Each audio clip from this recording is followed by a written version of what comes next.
Assalamualaikum warahmatullahi wabarakatuh. Selamat datang di kelas Matematika Diskrit dan Logika kembali. Apakah kalian sudah berdoa? Apakah kalian sudah absen? Bagi yang belum berdoa, silakan berdoa dulu. Bagi yang belum absen, silakan absen dulu. Bagi yang sudah selesai, silakan melanjutkan ke video berikut ini. Untuk pertemuan kali ini, kita akan membahas mengenai argumen dan proof, di mana argumen memiliki kata lain yaitu pernyataan dan proof kata lainnya adalah bukti, gitu ya. Sebelum masuk ke argumen dan bukti, kita masuk ke converse, inverse, dan kontraposisi. Setelah pada pertemuan selanjutnya dibahas mengenai tautologi dan kontradiksi, silahkan diingat-ingat kembali itu apa. Selanjutnya kita akan membahas mengenai converse, inverse, dan kontraposisi. Dalam converse, inverse, dan kontraposisi yang dipakai biasanya implikasi, yaitu jika, maka. Jika maka lambangnya panah ke kanan saja, tidak bolak-balik ya, dari kiri ke kanan. Itu lambangnya. Syarat pertama, dipunyai jika P maka Q, sehingga dituliskan P, panah ke kanan, Q. Nah, jika P maka Q ini memiliki converse, yaitu dibalik. Kalau awalnya PQ, P-nya di depan, Q-nya di belakang, maka converse-nya itu Q-nya yang depan, P-nya yang belakang. Sedangkan untuk inverse-nya itu tidak perlu dibalik, cukup dikasih negasi pada keduanya. Negasi P, negasi Q. Jadi untuk inverse jika P maka Q adalah jika negasi P maka negasi Q. Itu untuk inverse. Sedangkan untuk kontraposisi, karena tadi sudah dibalik dan inverse tadi sudah dikasih negasi, untuk kontraposisi dari jika P maka Q adalah dibalik dan dikasih negasi. Sehingga kontraposisinya jika negasi Q, maka negasi P. Nah, itu yang dimaksud converse, inverse, dan kontraposisi. Untuk tabel kebenarannya sendiri, kita buat. Yang pertama ada P, ada Q. Selanjutnya P itu bernilai benarnya 2 kali, salahnya 2 kali. Dan Q-nya bernilai selang-seling, benar, salah, benar, salah. Dalam membuat tabel kebenaran, pernyataan dasarnya, yaitu PQ, itu pasti seperti itu. BBSS, BSBS. Baru selanjutnya dioperasikan. Dioperasikan jika P maka Q, masih ingat implikasi kemarin ya, bernilai salah jika BS. Selain itu, B. Sehingga didapat tabel kebenaran untuk jika P maka Q adalah BB itu B, BS itu S, SB itu B, dan SS itu B. Selanjutnya kita coba converse-nya, yaitu jika Q maka P, dicari tabel kebenarannya. Jika Q maka P, gitu ya. Bernilai salah jika B-nya di depan, S-nya di belakang. Sehingga BB nilainya pasti benar. SB, karena S-nya yang di depan, berarti nilainya benar. BS, nah ini B-nya depan, S-nya di belakang. Berarti nilainya salah. Sedangkan SS, karena sama, berarti nilainya juga B. Nah, dari sini kita cari tabel nilai kebenaran dari jika negasi P, maka negasi Q. Dengan kata lain, kita nyari inverse-nya. Kita negasikan dulu. Negasi P berarti S. Negasi Q berarti S juga. SS nilainya B. Selanjutnya, negasi P, S. Negasi Q, B. Jika S maka B berarti B. Yang ketiga, negasi S adalah B, negasi Q adalah S. Sehingga, saya ulangi, negasi S adalah B, negasi B adalah S. Sehingga BS itu hasilnya S. Sedangkan negasi S itu B, negasi S itu B juga, BB berarti B. Selanjutnya, dibalik dan dinegasikan, dengan kata lain adalah kontraposisi. Berarti kita lihat dari P-nya dulu, PS-nya G-nya berarti jadi B-nya jadi S, B ini jadi S juga. Jika S maka S berarti hasilnya B.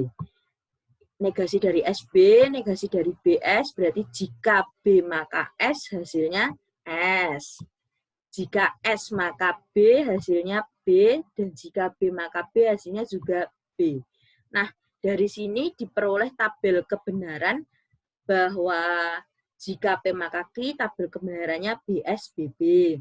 Jika Q maka P, atau dengan kata lain konversnya itu BB SB. Untuk inversnya yaitu BB SB juga, dan kontraposisinya yaitu BS BB. Dari sini dapat dilihat bahwa jika dipunyai jika P maka Q, itu pasti tabel nilai kebenarannya sama dengan kontraposisinya. Sedangkan untuk tabel kebenaran konvers itu pasti sama dengan inversnya. Dari sini jika ada kesulitan silakan dibuka slide pada pertemuan sebelumnya. Di sana sudah dijelaskan mengenai cara menentukan tabel kebenaran, terutama di bagian implikasi, yaitu jika maka. Sampai di sini kalau ada pertanyaan jangan sungkan tanya di forum saja ya. Saya lanjutkan ke pembahasan berikutnya. Kemarin sudah bertemu dengan tautologi dan kontradiksi ya. Nah, di sini bentuk-bentuk pernyataan itu atau bentuk-bentuk argumentasi itu ada kontradiksi, di mana pernyataan majemuk yang salah dalam segala hal tanpa memandang nilai kebenaran komponen-komponennya. Jadi pernyataan majemuk itu selalu salah tanpa memandang nilai kebenaran komponen-komponennya, tanpa memandang nilai kebenaran PQ-nya, seperti itu. Yang kedua, kontradiksi itu pernyataan majemuk yang benar dalam segala hal tanpa memandang nilai kebenaran komponen-komponennya. Oh, ternyata sama. Bedanya yang tadi pernyataan majemuk yang salah dalam segala hal, sedangkan yang ini pernyataan majemuk yang benar. Sedangkan kontradiksi itu juga menyatakan pernyataan majemuk bukan kontradiksi maupun tautologi. Bingung ya? Oke. Saya juga kadang masih bingung, jadi jangan khawatir. Dipahami dan ditelaah dulu kalimatnya. Kemudian untuk penerapan soalnya nanti bisa dilihat pada contoh. Gitu ya. Saya lanjutkan dulu. Nah, ini langsung masuk ke contoh. Diketahui P dan Q suatu pernyataan tunggal. Buat tabel kebenaran untuk P dan Q. Oh, maaf, saya ralat. Untuk jika P dan Q, maka P. Nah, pertama kita buat P-nya dulu. P itu tabel kebenarannya pasti BB, SS. Sedangkan untuk Q itu pasti BS, BS. Setelah itu baru kita operasikan. Karena di sini ada P dan Q, ada jika maka gitu ya.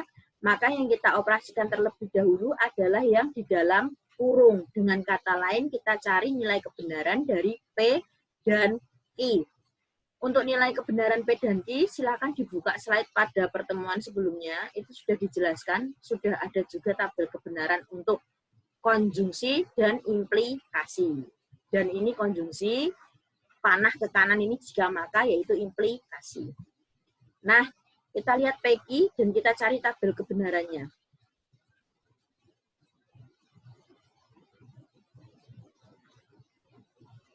Nah, dalam hal ini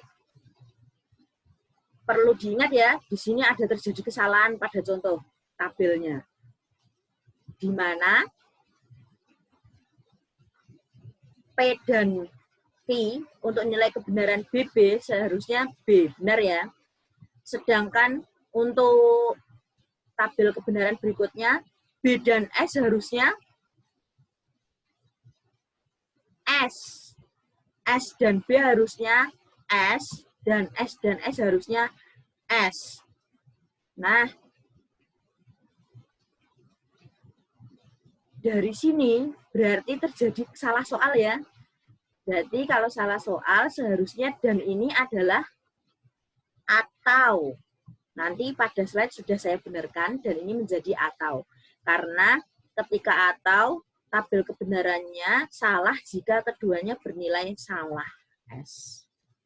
Untuk selanjutnya, kalau sudah jika P dan Q maka P, maka dicari dari, oh maaf, tadi sudah diralat ya, ini P atau Q. Nanti di slide-nya sudah saya benarkan, mohon maaf sebelumnya. Nanti silakan saja dilihat di slide-nya. Gitu, disesuaikan pada slide saja. Nah, saya lanjutkan. Jika P atau Q, maka P berarti kita lihat P atau Q-nya dulu, B. P-nya juga B. B dan B berarti B. Oh maaf, jika B maka B berarti B. Jika B maka B berarti B juga.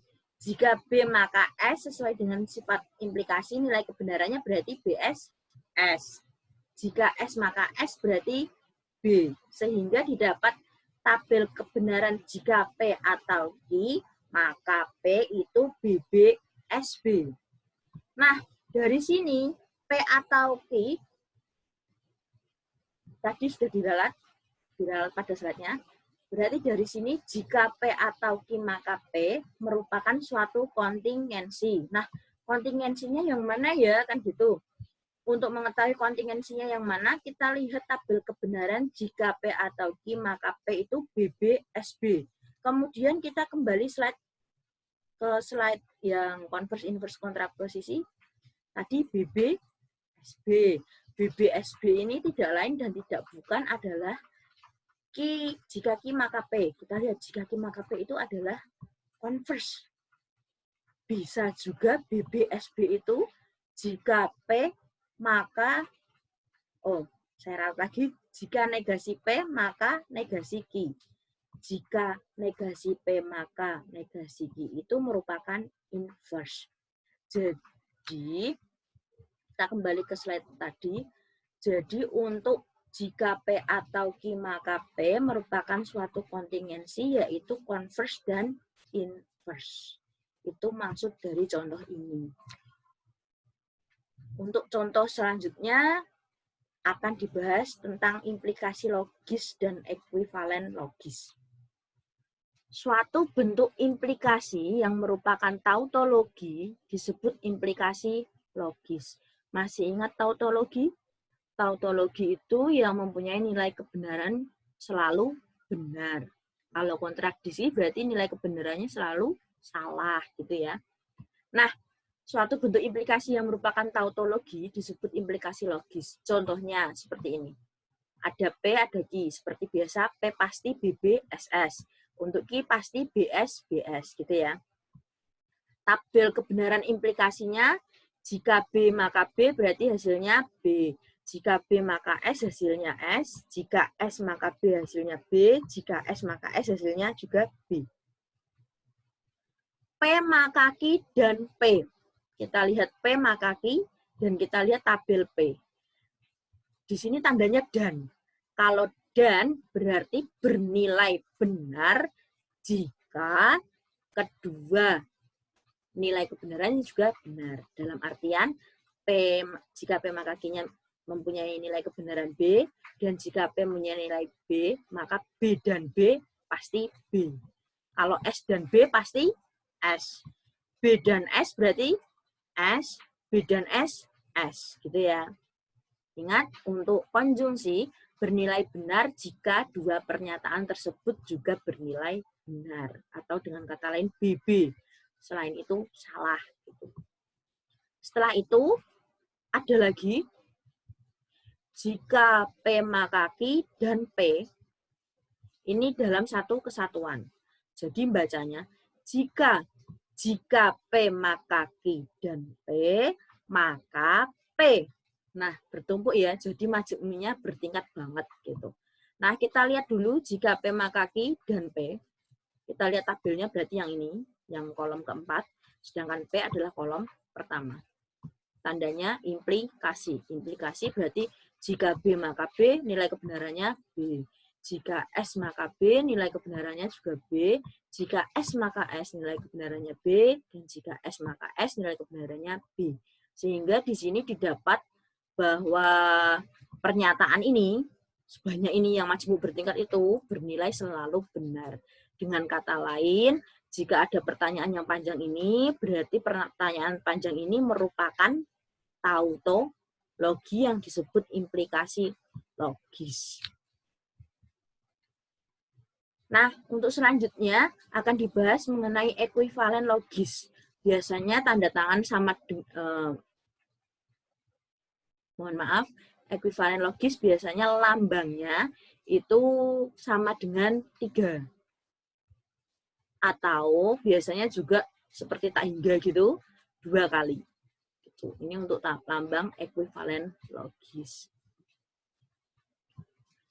2 atau lebih pernyataan majemuk yang mempunyai nilai kebenaran sama disebut ekuivalen logis. Dengan notasi sama dengannya 3 ya, bukan 2 lagi, atau seperti tak hingga seperti ini 2. Nah, lambangnya pilih saja, mau enak nulis yang mana, silakan. Ekuivalen logis juga disebut ekuivalen saja biasanya. Atau K-nya pakai Q, bahasa Inggris, gitu ya. Contohnya, misalkan ada P dan Q. Nilai kebenarannya sama, nilai kebenaran P pasti BB, SS. Sedangkan untuk nilai kebenaran Q itu pasti BS, BS. Nah, sekarang ini pakai biimplikasi, jika dan hanya jika. Dalam artian kalau ada seperti ini berarti bacanya jika P dan hanya jika Q, gitu ya. Untuk tabel kebenaran biimplikasi itu biasanya bernilai salah jika tabel kebenarannya berbeda. Contohnya kalau BB kan sama, pasti nilainya benar. Tapi kalau BS atau SB itu kan beda, yang satu B, yang satu S itu pasti nilai kebenarannya SS. Sedangkan SS juga sama ya, karena sama berarti tabel kebenarannya juga B. Itu untuk aturan biimplikasi, sudah dijelaskan sebelumnya. Dari sini kita cari tabel kebenaran biimplikasi, tabel kebenaran implikasi, dari jika P maka Q, dan tabel kebenaran implikasi dari jika Q maka P. Kemudian setelah ketemu, jika P maka Q, dan jika Q maka P itu dijadikan 1. Dalam artian kita lihat dari tabel kolom keempat dan kelima, dan kita menggunakan konjungsi atau dan. Sehingga jika B dan B pasti hasilnya B. Masih ingat ya? Untuk tabel konjungsi bernilai benar jika keduanya bernilai benar juga. Sehingga B dan B maka B, SB jadinya S, BS jadinya S, BB jadinya B. Nah, dari sini kita lihat ada kolom yang mempunyai tabel kebenaran sama. Di mana kolom itu adalah kolom ke-3, yaitu BSSB, dan kolom terakhir juga BSSB. Sehingga karena kolom ketiga dan kolom terakhir ini sama, dapat disimpulkan bahwa jika P dan hanya jika Q itu ekuivalen logis dengan jika P maka Q dan jika Q maka P. Itu maksud dari contoh ini. Sehingga disimbolkannya seperti ini.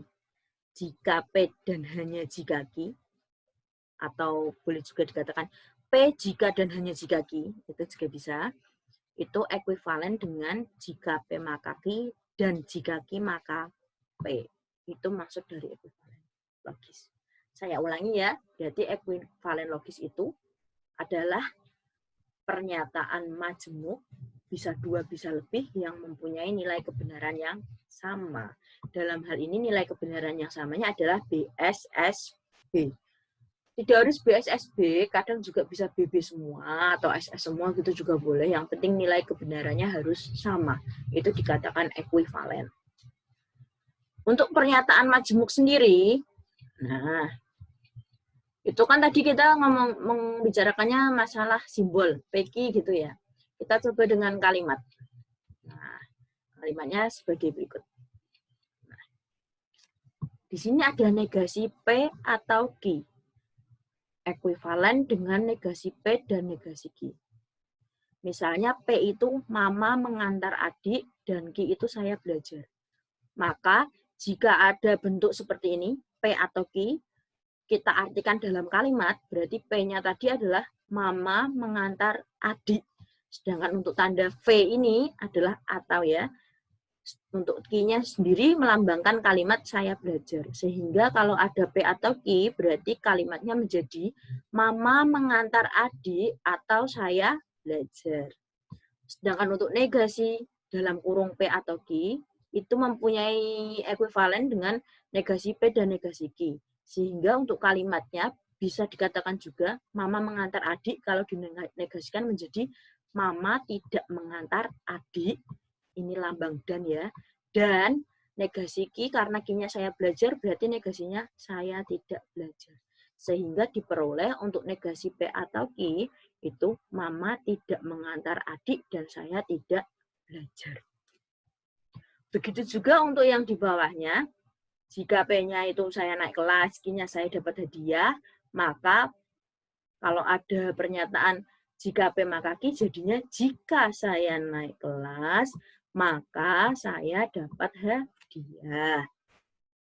Perlu diketahui, negasi jika P maka Q itu nanti ekuivalen dengan P dan negasi Q. Kalau tidak percaya, silakan dibuktikan dengan tabel kebenaran. Nanti pasti hasilnya mereka adalah ekuivalen. Gitu. Sehingga negasi jika P maka Q itu, ini sama dengannya kurang 1 ya. Sama dengannya karena ekuivalen, berarti kurang 1 harusnya seperti ini. Nanti di slide-nya saya benarkan, silahkan dilihat di slide saja. Berarti negasi jika P maka Q itu adalah P dan negasi Q. Dengan kata lain, saya naik kelas dan saya tidak dapat hadiah. Itu. Nah, biasanya bagi kalian yang nanti lulus dari teknik elektro pengen jadi ASN, itu ada tes TIU namanya, tes intelijensi umum. Nah, itu biasanya ada soal yang berkaitan dengan logika seperti ini. Nah, jadi diharapkan silahkan banyak-banyak latihan. Jadi nanti kalau kalian sudah lulus, kalian nggak kaget kalau ada tes seperti ini. Itu pasti selalu keluar. Gitu ya. Saya lanjutkan pada slide berikutnya. Oh ya, sebelumnya saya naik kelas dan saya tidak dapat hadiah ini juga bisa dinyatakan dalam kalimat saya naik kelas tetapi. Jadi lambang ini bisa menyatakan dan, bisa juga menyatakan tetapi. Gitu ya.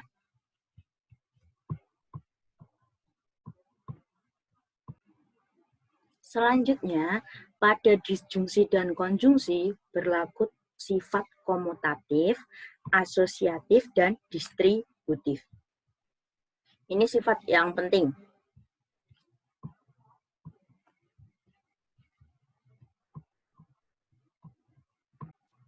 Untuk sifat komutatif sendiri, seperti sifat komutatif yang lainnya, itu maksudnya P atau Q ekuivalen dengan Q atau P, dibalik gitu.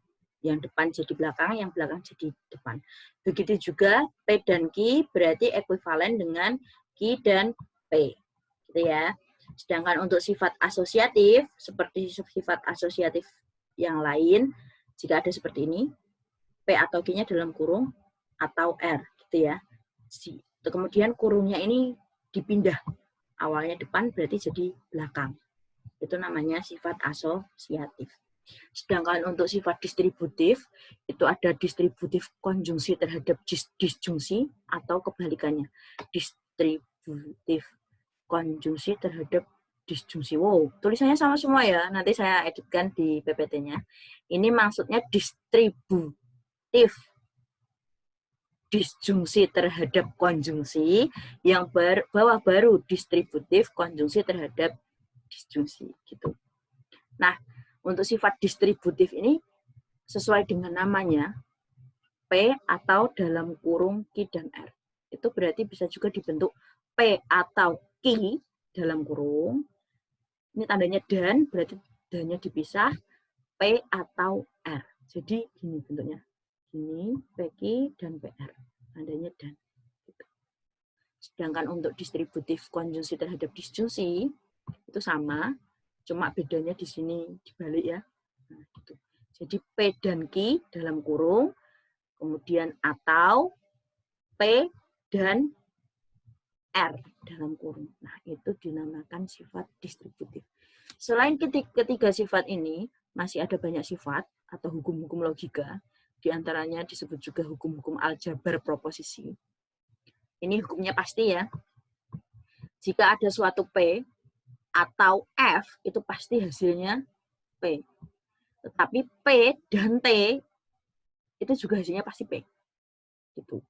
Untuk hukum nul atau dominasi, P dan F pasti hasilnya F. P atau T pasti hasilnya T. Gitu ya. Untuk hukum negasi, P atau negasi P itu pasti T, karena di antara ini pasti ada B-nya ya. Ingat, untuk disjungsi, syarat bernilai benar itu asalkan ada satu B aja itu sudah bisa bernilai benar. Sedangkan untuk konjungsinya, P dan negasi P itu pasti nilainya salah, karena salah satu pasti bernilai salah. Ingat, pada konjungsi bernilai benar jika keduanya benar. Gitu ya. Selanjutnya ada hukum idempotent, itu P atau P pasti P. P dan P pasti juga P. Gitu. Untuk hukum involusi atau negasi ganda, itu berarti jika negasinya double itu pasti balik ke dirinya sendiri. Misalnya P dinegasikan ganda gitu, pasti hasilnya P, bukan negasi P lagi. Gitu. Untuk hukum penyerapan atau absorpsi, itu jika ada bentuk seperti ini, P atau dalam kurung P dan Q gitu ya, itu pasti nanti hasilnya P. Begitu juga kalau ada P dan dalam kurung P atau Q, itu pasti nanti hasilnya P. Kalau tidak percaya, silakan buat tabel kebenaran yang sebelah kiri, habis itu tabel kebenaran yang sebelah kanan. Yang ketujuh, ada komutatif, sudah dijelaskan tadi, asosiatif juga sudah, distributif juga sudah, dan yang terakhir adalah yang sering dipakai dan sering dijumpai, yaitu hukum De Morgan. Hukum De Morgan itu, jika ada negasi dalam kurung P dan Q maksudnya, nah, itu pasti hasilnya dinegasikan satu-satu, negasi P, tetapi tanda ininya berubah jadi atau. Sehingga negasi dalam kurung P dan Q itu hasilnya pasti ekuivalen dengan negasi P atau negasi Q. Begitu juga dengan sebaliknya. Kalau di sini atau berarti di sini dan. Itu hukum De Morgan. Silahkan diingat-ingat mengenai implikasi, converse, inverse, dan kontraposisi pada slide 1. Nah, dari sana sudah saya jelaskan tadi, berarti dengan kata lain, tadi kan implikasi sama kontraposisi nilai kebenarannya sama. Itu bahasanya adalah ekuivalen. Dengan kata lain, implikasi itu ekuivalen dengan kontraposisi, sedangkan converse ekuivalen dengan inverse. Gitu. Ini ya, ini implikasi. Ini tadi apa yuk?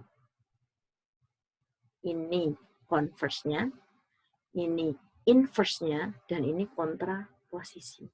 Dilihat tabel kebenarannya, yang jika P maka Q itu tabel kebenarannya sama dengan jika Q maka jika negasi Q maka negasi P. Sehingga implikasi ini ekuivalen dengan kontraposisi dan converse ekuivalen dengan inverse. Selanjutnya ada kuantor universal.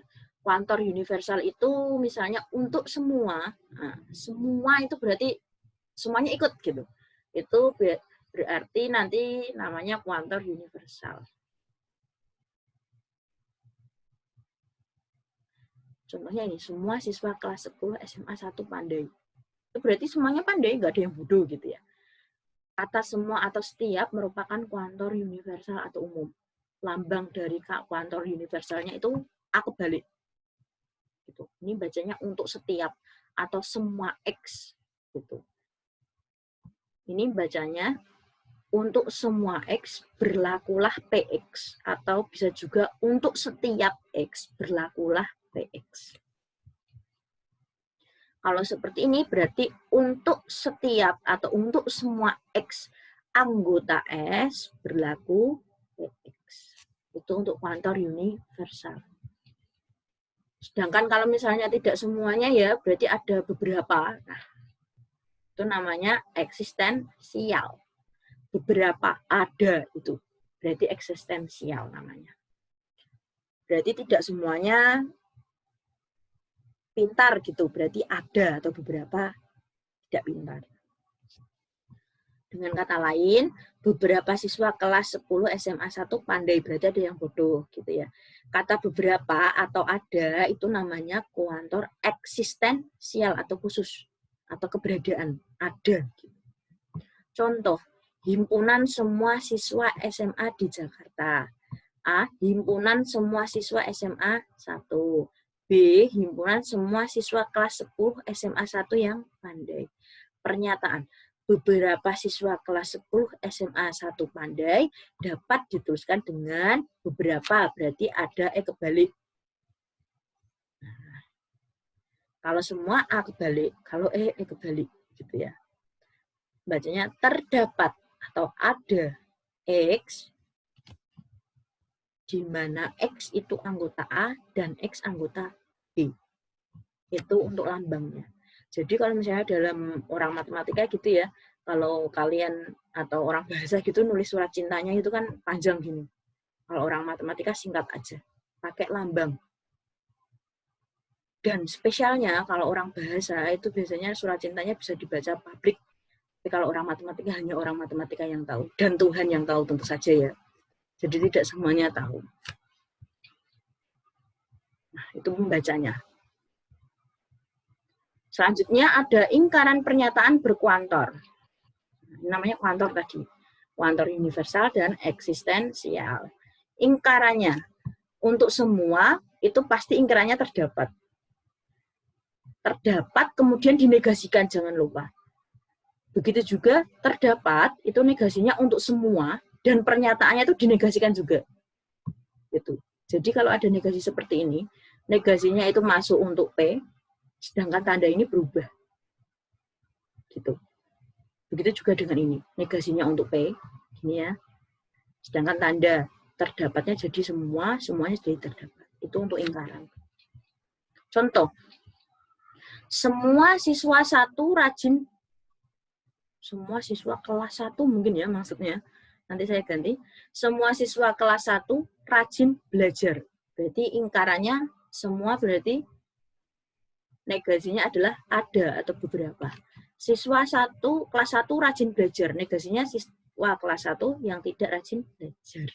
Sehingga untuk negasi P adalah hasilnya ada siswa 1 yang tidak rajin belajar. Begitu juga untuk selanjutnya, Ki dan negasi Ki. Ada berarti negasinya semua. Siswa 1 yang rumahnya di Kelapa Gading, notasinya siswa 1 yang rumahnya tidak di Kelapa Gading. Jika semua siswa kelas 1 naik kelas, maka saya senang. Ingat, jika maka tadi, kalau dinegasikan, ada di slide sebelumnya. Dilihat lagi ya. Untuk penarikan kesimpulan itu nanti ada 3 proses. Nah, proses penarikan kesimpulan terdiri atas beberapa pernyataan yang diketahui nilai kebenarannya itu disebut premis. Kemudian dengan menggunakan prinsip logika dapat diturunkan pernyataan baru yang disebut nanti kesimpulan atau konklusi. Penarikan kesimpulan tersebut sering juga disebut argumentasi. Nah, itu maksud dari argumennya. Suatu argumentasi dikatakan sah jika premis-premisnya benar, maka konklusinya juga benar. Istilahnya nilai PQ-nya benar dan hasil akhirnya juga benar. Itu nanti dikatakan sah. Jika tidak seperti itu, berarti dikatakan tidak sah. Nah, di sini ada penarikan kesimpulan. Saya ulangi. Yang pertama ada yang dinamakan silogisme. Dalam hal ini silogisme, jika P maka Q, jika Q maka R. Kesimpulannya pasti jika P maka R. Dengan kata lain kita perhatikan, di sini syarat silogisme pertama ada P, ada Q. Selanjutnya yang terakhir kan Q. Q ini harus di depan dari pernyataan berikutnya. Dan selanjutnya ini boleh terserah huruf apa. Yang penting Q-nya ini harus sama, yang di belakang sama di depan. Kalau seperti ini, anggap saja seperti dicoret gitu ya, hasilnya pasti jika P maka R. Tapi perlu diingat syaratnya Q-nya harus sama. Gitu. Sehingga kalau ada premis 1 jika P maka Q, premis 2-nya jika Q maka R, maka kesimpulannya pasti jika P maka R. Contohnya ini. Jika hari ini hujan, maka saya tidak berangkat sekolah. Jika saya tidak berangkat sekolah, sama ya, maka ayah akan marah. Dengan kata lain, ini bisa saja kita coret. Jadi hasilnya, jika hari ini hujan, maka ayah akan marah. Itu untuk silogisme. Selain silogisme, ada juga yang dinamakan modus ponen. Untuk penarikan kesimpulan selanjutnya, ada modus ponen. Modus ponen ini bentuknya seperti ini.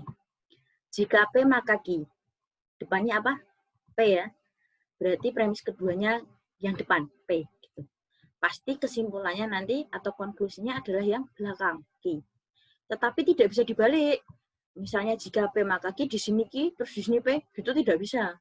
Nanti kalau tidak percaya, silakan dibuktikan kesahannya, nanti pasti tidak sah. Gitu. Tetapi ketika jika P maka Q, yang depan di sini pasti kesimpulannya belakang. Tapi kalau yang belakang di sini, kesimpulannya tidak boleh langsung yang depan, itu tidak boleh. Karena aturannya memang sudah seperti ini. Gitu. Kalau tidak percaya, nanti kita cek kesahannya. Gitu. Kalau kalian punya waktu slow, gitu, silahkan dicek saja sah tidak. Kalau misalnya ada jika P maka Q, di sini Q, kok di sini P, gitu. Kesimpulannya sah atau tidak. Tetapi ketika modus ponen, di mana jika P maka Q, kemudian P, pasti kesimpulannya Q ini sah. Gitu. Contoh, jika saya punya uang banyak, maka saya akan beli rumah. Di sini yang depan adalah saya punya uang banyak. Itu dijadikan sebagai premis kedua. Pasti kesimpulannya akan muncul, saya akan membeli rumah. Itu maksud dari modus ponen. Dan yang terakhir ada modus tolen. Modus tolen itu jika P maka Q, nah ini yang belakang dipakai tapi harus ada negasi, itu baru boleh. Kalau Q saja gitu tidak muncul, kesimpulannya tidak ada. Tetapi kalau di sini negasi Q, pasti kesimpulannya negasi P atau negasi depannya. Itu untuk modus tolen. Contohnya, jika hari ini cuaca cerah, maka saya datang ke pestamu. Berarti Q-nya saya datang ke pestamu. Negasinya berarti saya tidak datang ke pestamu. Sehingga itu jika itu premis keduanya, yaitu saya tidak datang ke pestamu, maka kesimpulannya pasti negasi P. Dengan kata lain, kalau P-nya hari ini cuaca cerah, negasi P berarti hari ini cuaca tidak cerah. Itu untuk modus tolen.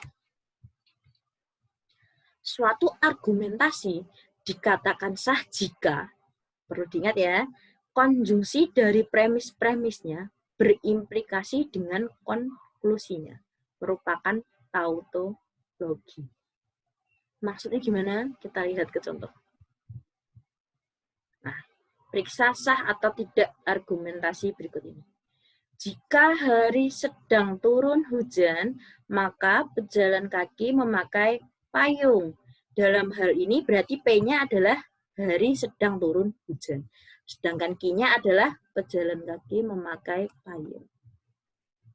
Pejalan kaki memakai payung. Berarti di sini kan jika P maka Q. Kalau pejalan kaki memakai payung berarti Q saja. Kesimpulannya, jadi hari sedang hujan. Apakah ini sah? Gitu ya. Jawab. Kita lihat dulu.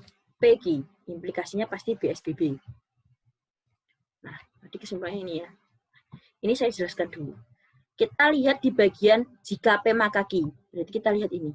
Yang B, saya beri warna biru. Oke? Oke. Kalau sudah, yang Q, yang B-nya kita warnai biru juga. Berarti ada 2 kali BB ya. Nah, untuk sah atau tidaknya, baris pertama kita lihat di sini BBB. B-nya B semua atau tautologi. Oke, ini berarti ada kemungkinan sah. Kemudian kemungkinan kedua yang BB biru tadi, loh satunya kok S gitu. Nah, ini yang membuat tidak sah. Itu maksudnya. Jadi, kapan dia sah? Kalau misalnya pertama kita blok biru dulu B-nya. Yang kedua blok biru juga B-nya. Nah, dan yang terakhir itu harus B semua. Itu baru nanti sah. Kalau terakhirnya ada yang tidak B, atau dengan kata lain S, maka hasilnya tidak sah. Sehingga ini bukti bahwa jika P maka Q, kalau di sini Q-nya saja, di sini tidak boleh P. Atau dalam artian salah. Gitu. Bingung? Jangan khawatir, ini ada banyak contoh untuk memahamkan kalian. Dan saya tahu ya, ini materinya cuma ngomong, tidak ada praktek hitungnya, jadi wajar kalau kalian ngantuk, apalagi jam 1 lebih. Saatnya tidur siang, gitu ya. Tapi saya yakin kalian melihat video ini tidak di-skip kayak nonton film gitu ya. Tapi mungkin juga tertidur, ya nggak apa-apa. Bangun tidur dilanjutkan lagi gitu ya. Semangat. Untuk contoh duanya, periksa sah atau tidak argumentasi berikut. Jika Alex orang Eropa, maka rambutnya pirang. Berarti P-nya Alex orang Eropa. Rambutnya pirang sebagai key. Alex berambut hitam. Dengan kata lain, Alex tidak berambut pirang. Berarti di sini adalah negasi key. Kesimpulannya, Alex bukan orang Eropa. Ini tadi modus apa ya? Tolen apa polen? Silahkan dilihat lagi, tolen atau polennya. Nah, kita lihat. Jika P maka Q harus benar ya, berarti kita B-nya kita blok biru. Kalau sudah, negasi Q harus benar. Yang dari blok biru tadi, yang pasangan B-nya siapa? Pasangan B-nya cuma satu, lainnya SS. Ya kan? Ini nggak boleh karena yang pertama sudah S, jadi yang putih tidak kita lihat, yang blok biru saja. Kemudian karena cuma ada satu BB, apakah yang terakhir B? Karena cuma ada satu BB-nya ya, yang lainnya BS ya, enggak boleh ya, harusnya BB, yang terakhirnya ternyata B. Walaupun cuma ada satu, tetapi ketiganya B, itu dinamakan sah. Sehingga pernyataan seperti ini itu sah. Gitu. Itu untuk mengecek kesahannya.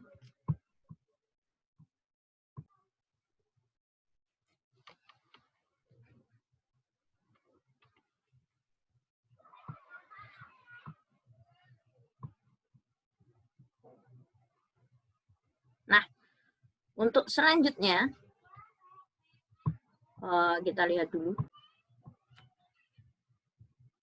Contoh keempat masih sama, masih harus kita periksa sah atau tidak argumentasinya. Jika ada negasi P dan Q, kemudian negasi P, apakah boleh kesimpulannya itu negasi Q? Kita cek tabel kebenarannya. Gitu ya. Jadi ada P, BBSS, Q, BS, BS. Kemudian kita harus mencari negasi Q-nya dulu. Negasi P berarti kebalikan dari P, yaitu SSBB. Sedangkan negasi Q itu merupakan kebalikan dari Q, yaitu SB, gitu ya. Negasi P dan Q, kita bisa lihat negasi P-nya ini, Q-nya ini. Ingat, dan kalau dua-duanya tidak B, berarti nilai kebenarannya adalah S. SB berarti S. SS berarti S juga. BB berarti B. BS berarti S. Gitu ya. Sehingga dari sini kita lihat yang paling kanan itu B-nya cuma satu. Ya. Kemudian tadi kesimpulannya sama Q ya. Sedangkan di sini S. Kita lihat lagi.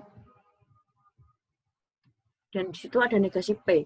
Berarti yang perlu kita lihat adalah negasi P, negasi Q, dan negasi P dan Q. Sehingga di sini B, B-nya the one and only. Tetapi di sini kok S? Baru di sini B, berarti bukan B semua ya. Sehingga dapat dikatakan valid nggak kesimpulan seperti ini? Jawabannya tidak valid atau tidak sah. Itu. Intinya, jika dalam pembuktian, kita itu harus tautologi dalam setiap kolomnya. Kalau di sini B, di sini ya harus B, ini harus B. Nah, kalau B ketiganya B seperti itu, baru dikatakan sah. Begitu juga pada contoh sebelumnya. Kita ulangi lagi. Nah, di sini B-nya kan 3. Ya kan? B-nya 3. Kemudian setelah B-nya 3 ini, cuma ada 2 yang B. Oke lah, enggak apa-apa, 2B. Tapi terakhirnya kok enggak B semua, ada yang S. Itu juga tidak sah. Itu intinya ketiga-tiganya harus sah dan kemungkinan yang ada B-nya itu juga harus sah semua. Itu. Begitu juga untuk contoh 2-nya. Contoh 2-nya di sini B-nya ada 3. Tetapi setelah B, yang B cuma 1. Berarti S ini tidak usah dilihat, ini pasti tidak sah. Kita lihat B-nya 1, yang terakhir apakah B? Kita pastikan dulu. Kalau yang terakhirnya juga B, berarti hasilnya sah. Tetapi kalau di sini ternyata S, hasilnya malah tidak sah. Gitu. Itu untuk materi yang saya sampaikan pada pertemuan kali ini. Referensi ini untuk membuat materi ini saya ambil dari websitenya Slide Player. Silahkan searching aja, nanti di sana banyak sekali bentuk PPT untuk materi-materi perkuliahan gitu ya. Terima kasih atas perhatiannya. Perjuangan yang luar biasa ya pada jam tidur siang. Pelajarannya cuma ngomong, dengerin gitu, tapi terkait dengan logika, wah berat sekali. Terima kasih bagi yang sudah memperhatikan. Semoga mendapat ilmu yang bermanfaat. Bagi yang mendengarkan dengan ngantuk-ngantuk, terpaksa ketiduran, tetap semangat untuk belajar. Yang penting jangan di-skip ya. Kalau misalnya ada kesulitan, silakan tanya saja di forum, tidak apa-apa. Jangan sungkan-sungkan. Mohon maaf sekali, pada rekaman kali ini banyak sekali materi slide yang sebelumnya salah, belum saya betulkan, baru saya betulkan pada slide yang sudah saya bagikan itu ya. Mohon maaf juga, banyak sekali ngomong belepotan yang saya lakukan, karena saya juga ini rekamannya siang-siang juga. Mungkin saya juga ngantuk ya, jadi rekamannya juga seperti itu. Terima kasih atas perhatiannya sekali lagi. Kalau ada pertanyaan, saya tunggu di forum.